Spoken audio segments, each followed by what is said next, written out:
এবার বিয়ে করে আলোচনায় এসেছেন জনপ্রিয় উপস্থাপিকা স্মিতা চৌধুরী। সনাতন ধর্মীয় রীতিতে বিয়ের পিঁড়িতে বসেছেন বর্তমান সময়ের ভাইরাল উপস্থাপিকা স্মিতা চৌধুরী। দেশের টেলিভিশন জগতের পরিচিত মুখ এবং জনপ্রিয় উপস্থাপিকা স্মিতা চৌধুরী জীবনের এক নতুন অধ্যায় শুরু করেছেন।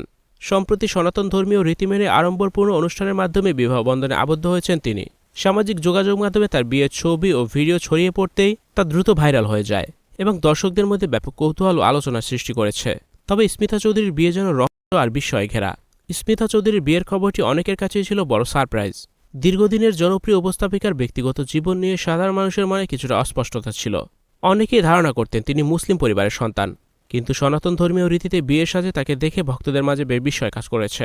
যদিও স্মিতা তার ধর্মবিশ্বাস নিয়ে কখনো কোনো রাগঢাক করেনি, তবে বিয়ের মাধ্যমে তার এই বিষয়টি এখন সবার কাছেই পরিষ্কার হয়েছে। স্মিতা চৌধুরী দেশের টেলিভিশন অঙ্গনের অন্যতম মেধাবী এবং স্টাইলিশ উপস্থাপিকা হিসেবে পরিচিত। সাবলীল কথা বলা এবং দর্শকদের মাতিয়ে রাখার অসাধারণ ক্ষমতা তাকে অল্প সময়ে জনপ্রিয়তার তুঙ্গে নিয়ে গেছে। বিনোদনমূলক অনুষ্ঠান থেকে শুরু করে টক শো সবখানি তার পদচারণা রয়েছে। বিয়ের আসরে স্মিতাকে লাল বেনারসি, চন্দন আর ট্র্যাডিশনাল গয়নায় অপরূপা লাগছে। ভিডিওতে দেখা গেছে বৈদিক মন্ত্র উচ্চারণ এবং অগ্নি সাক্ষী রেখে তিনি তার জীবনসঙ্গীর সাথে জীবনের সাত পাকে বাধা পড়েছেন। এই আনন্দঘন মুহূর্তে বিনোদন জগতের অনেক সহকর্মী এবং শুভানুধ্যায়ীরা তাকে অভিনন্দন জানিয়েছেন। অনেকেই তার নতুন জীবনের জন্য শুভকামনা জানিয়েছেন।